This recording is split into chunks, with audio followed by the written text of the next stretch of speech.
Alright, hello everybody, welcome back. I am super excited. Like, usually I'm excited to record these episodes, but I've not been this excited for ages to record one. Like, I am over the moon at the minute. So, let's just get right into it. I'm going to tell you what we're going to build. This is something I've wanted to do. Like, a lot of these builds I've done in the city, I've wanted to build them for a long time. So, for example, the nightclub, which I haven't actually revealed the full extent of what I'm doing with it, but something like that I've wanted to do for so long. Similarly, the museum, although that's nowhere near finished. I've had in mind to do this one possibly for 4 years. I don't actually know. Basically, for those that don't know, in Rome, or, well, arguably it's still there, just kind of not really.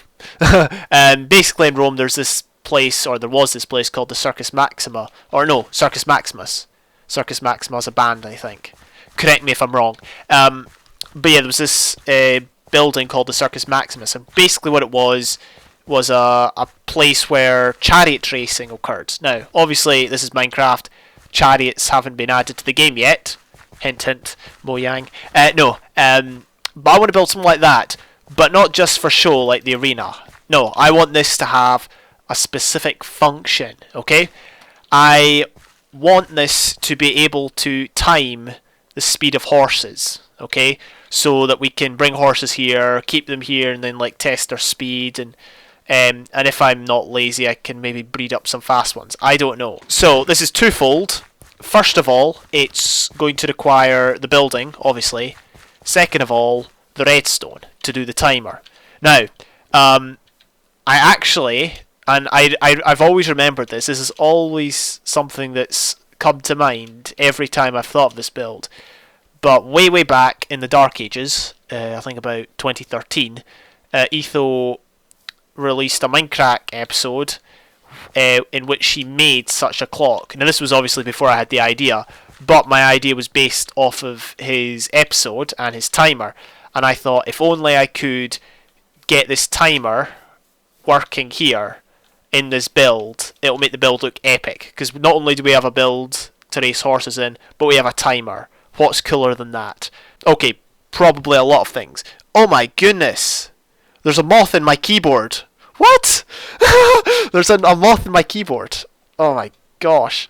Yo, come out of there. Oh, Flippy's still flying. Okay, now there's a moth in my computer screen. And it's turning night. Alright, give me a second. I need to get rid of this moth. Alright, moth disposed of. Using a cup and a tax bill. Anyway, I actually didn't dispose of it very well. I chucked it outside and then it flew back in. So hopefully it doesn't come back here. Anyway, now where was I? Yeah, so, timer, redstone timer, horse timer. Yeah, okay. So basically, the problem was, this video wasn't a tutorial. It was just a random SMP video from Etho. And he didn't really show the redstone that well, with all due respect. Like, he went over the main part of it, but there was these little nook and crannies that he never really showed, and well, he did kind of show them. Like, he walked past them at one point, but it was so hard. I had to, so I built it in creative to make sure A, it worked, and B, I knew how to do it, and it was so hard. Like, I was at it for a couple hours just watching the video in slow motion, trying to piece it all together. I think I've done it. I think I've managed to recreate it, and I think we can implement it in this world. I just hope it doesn't like lag a lot. And it seems to be pretty accurate. I tested it, I got a timer, a real life timer, and did a test with it, and it's, you know, it's maybe not 100% accurate, but it is good enough. So I think we're going to go for it here. First thing is first, we need to find a place to build said horse arena. I don't know, whatever we want.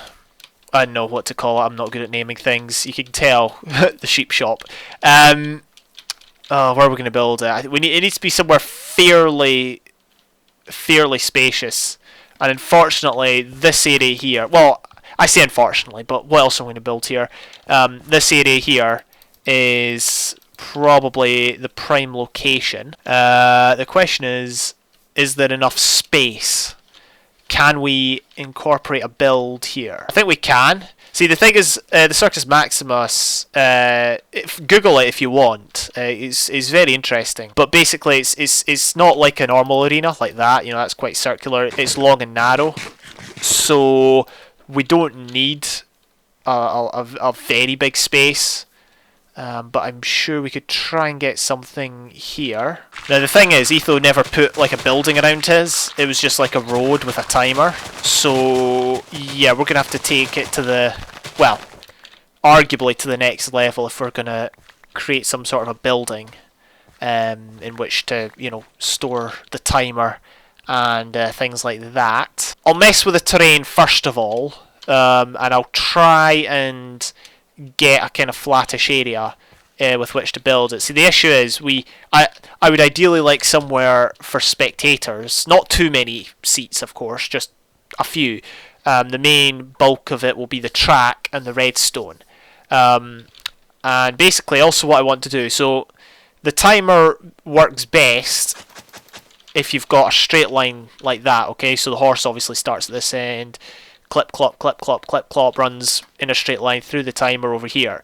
The Circus Maximus, however, was a track that was more like, well, yeah, this. It was a circle, so obviously, just like an athletics arena today, you would ride around like that, and I don't know what sort of events or competitions or whatever. I assume it was a certain lap of the certain number of laps you had to do or whatever. I have no idea. Ideally, I'd want to do this, but have the timer only at one side. However, the problem is this might create a building that's a bit too large. I don't want it taking up too much space. Like I do have several ideas for other buildings in this area. So yeah, that's the issue. Well, or we could go with this and it'd be a thinner building and it'd be more suited to a timer or whatnot. Well, we can have a think about it. That's the beauty of this. Okay, so my deepest apologies about that very, very long intro. But we're here now. I have marked out the track. And I think it looks pretty good, just as it is right now. Obviously, we want to add some sort of an arena around it, stands or whatnot. We'll probably get onto the majority of that another day.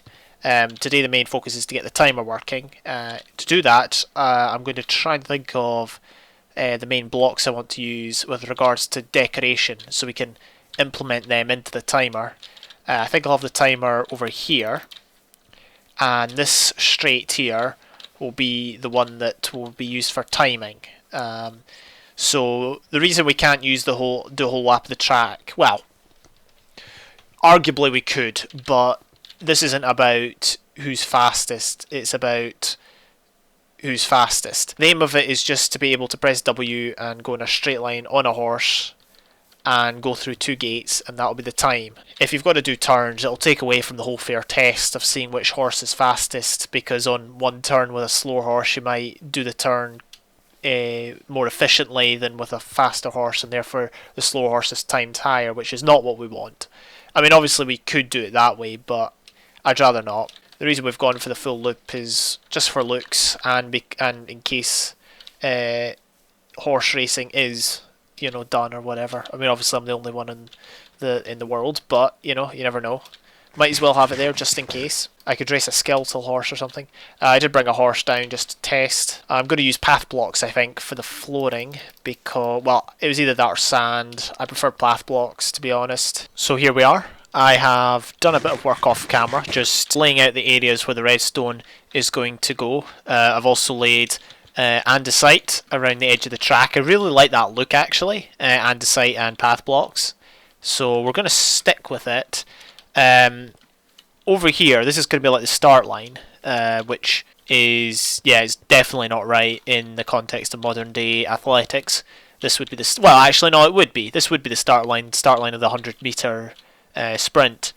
But yeah, as you can see, there's a tripwire here. This will be the start of the clock. So you just basically start your horse here, ride the horse through it, and the finish line is just over here. Another tripwire line which you go through, and that stops the clock. As you can see, the clock is represented by 9 lamps, 9 at the top, 9 at the bottom. This is the way Etho originally did it. You could, in theory, use a 7-segment display, but I decided just to go with... Well, I've never made a 7-segment display in Minecraft before. On that note, I've never made a 7-segment display anywhere.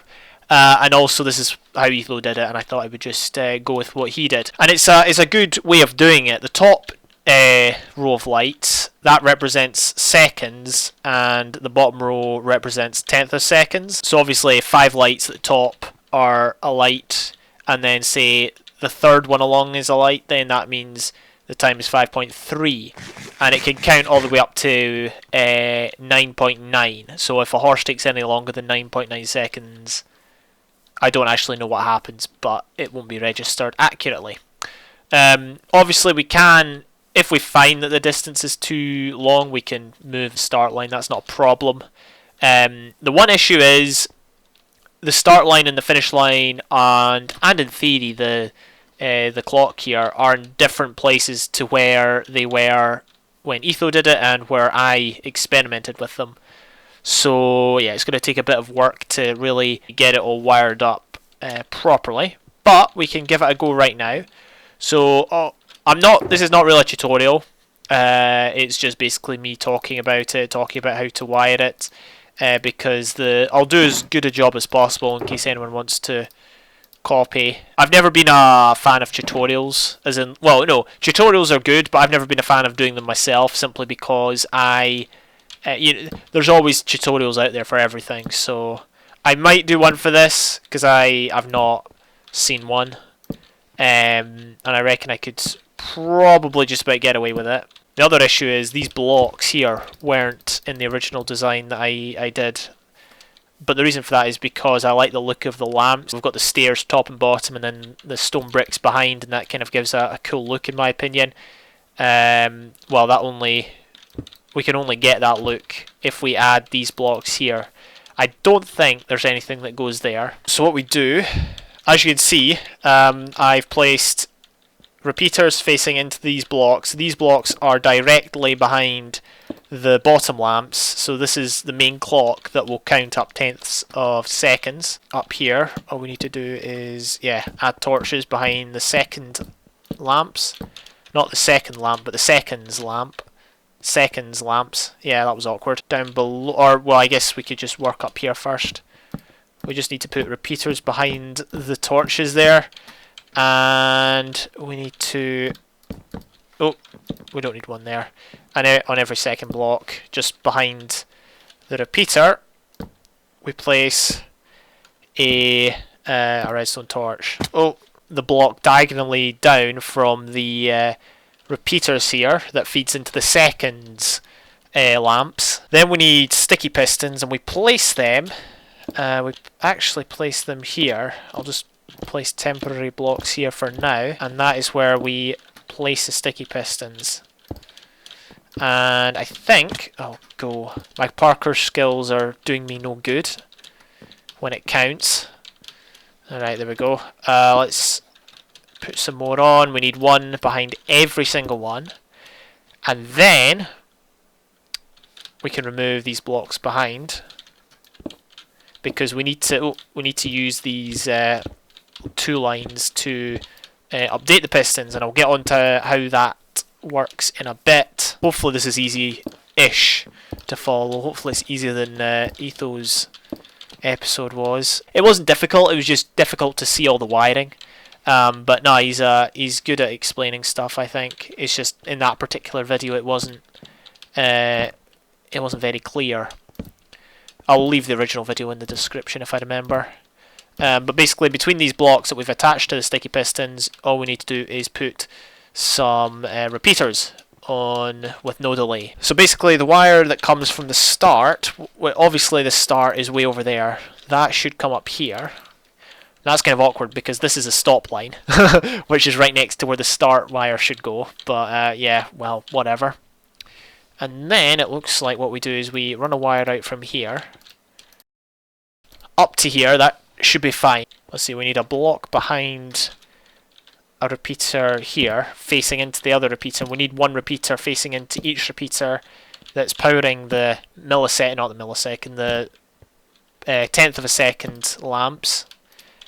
And the reason for these repeaters is because they're going to lock.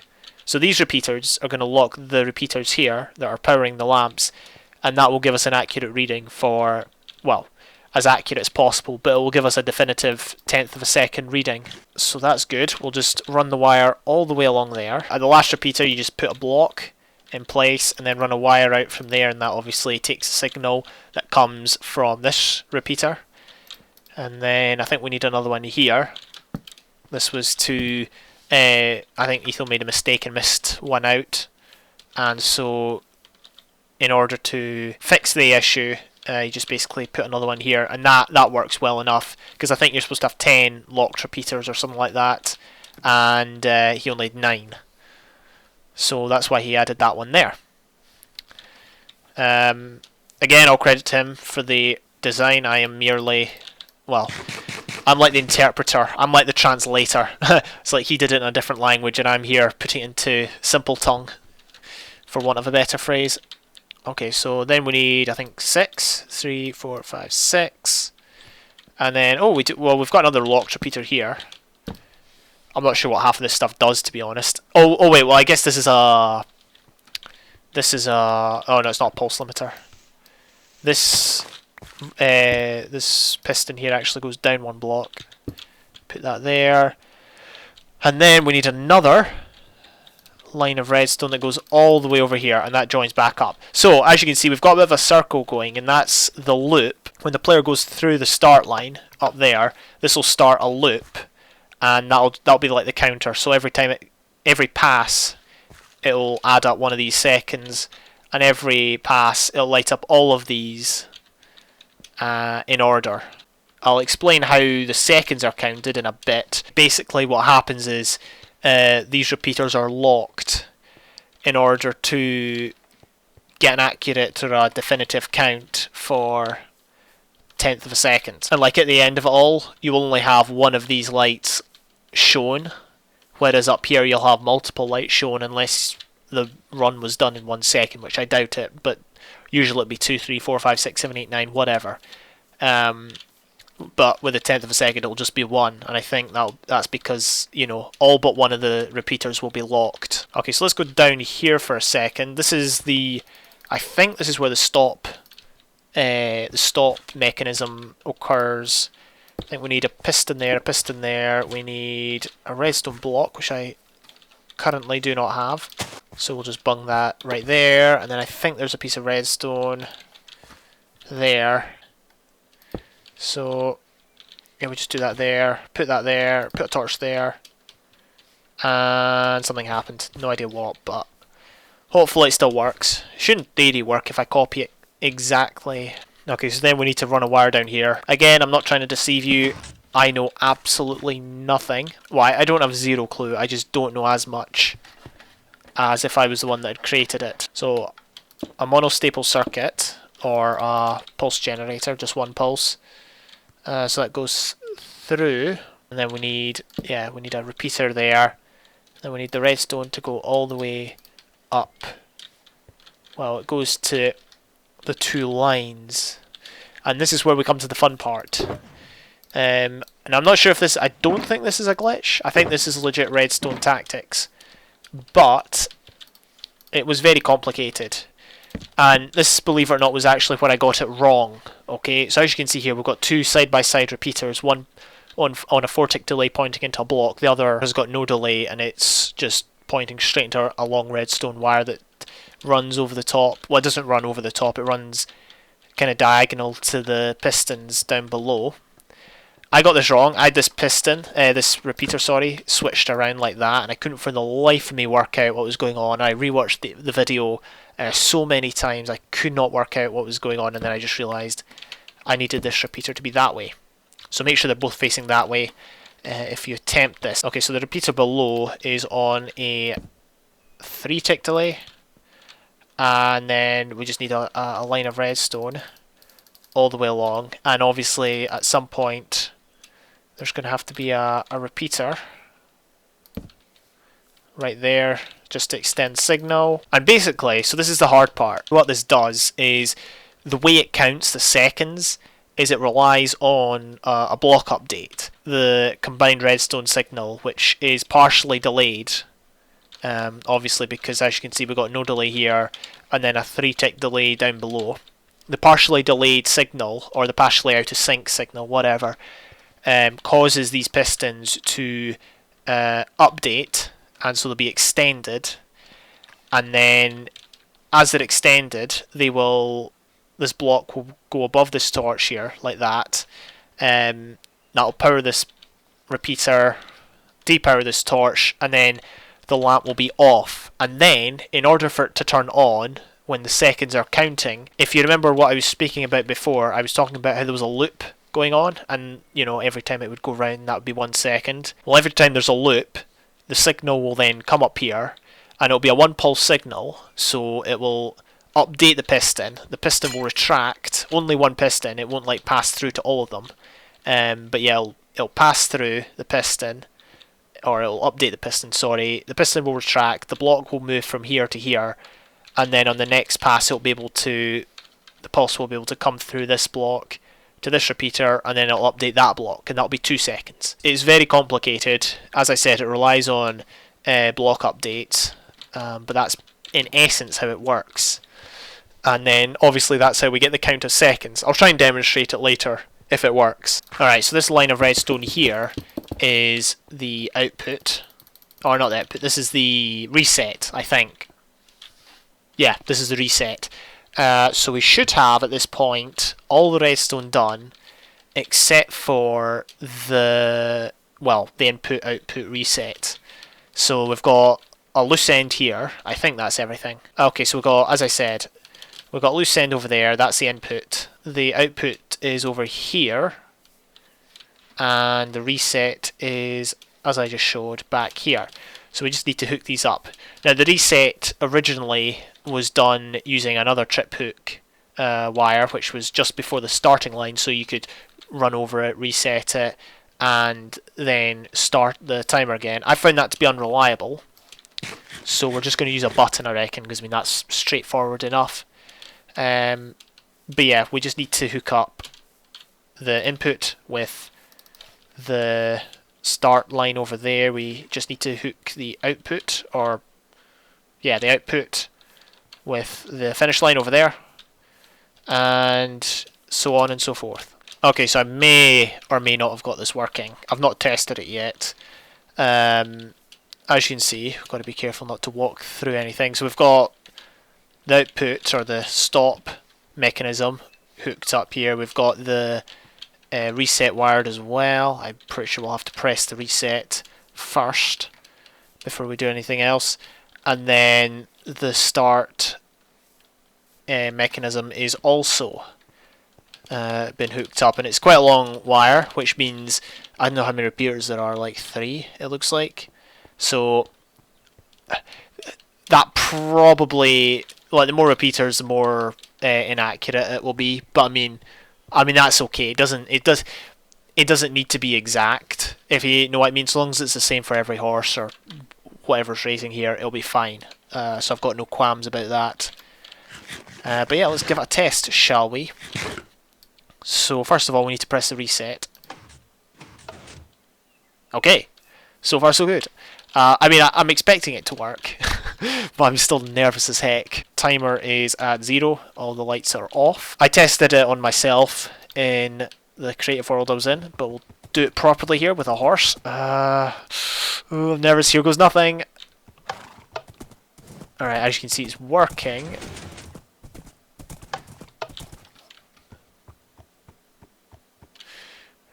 Darn it. Well, that wasn't supposed to happen. Well, at least the reset function works. I'm just not entirely convinced. Oh, I'm not entirely sure what happened there. Okay, so I've established the problem. Remember when I said this would only work with a 1-tick pulse? Yeah, I forgot to put in the pulse limiter, or the monostaple circuit, or whatever you want to call it. So I've implemented that here, right next to one of the repeaters. So it should work now. It should. It's part of the fun of Redstone, it's just problem solving, looking to see where you went wrong. It didn't take me too long actually to establish the problem. Let's go for it again. Yep, as you can see, it seems to be working. And we have our reading, 4.9 seconds. Okay, so let's just make sure this is working. Yep, okay, reset's working. Let's go back and we'll try it again. Etho said something along the lines of, you know, tune it up a bit, fine tune it, alter it a bit, but I don't know, it seems to work fairly well. There we go, 4.9 again. So obviously because this is Minecraft and these horses are coded, they're going to probably run the same speed every single time. But I think the beauty of it is not so much, you know, racing with horses, it's, you know, testing different horses to see which ones are quicker. Oops, my bad, forgot to reset. If you happen to have a spare, you know, few stacks of redstone in an ultra hardcore and you've got a spare like hour and you find a field full of horses, you can build one of these and see which horse is faster, see which one you should tame for your fight in ultra hardcore. So yeah, keep that in mind, folks. Oh, if anyone actually built this in ultra hardcore, that'd be amazing. Yeah, so it's getting the same one every time, which is good. That is what we want. I think we can call this successful, which I'm very, very happy about. It's not done yet, the project. We've still got the wall to do and everything, the seating, the arena itself. But I'm glad we've established the timer. We've built it and it works. Oh, and also I think the good thing about this is we can hide all of this behind in the building, which is exactly what I would want. And the reset button will be moved as well. Anyway, I'm just going to end the episode there. Thank you all very much for watching. Hope this episode was useful. Hopefully next episode we'll get on to working on the actual building. But yeah, thank you and good night.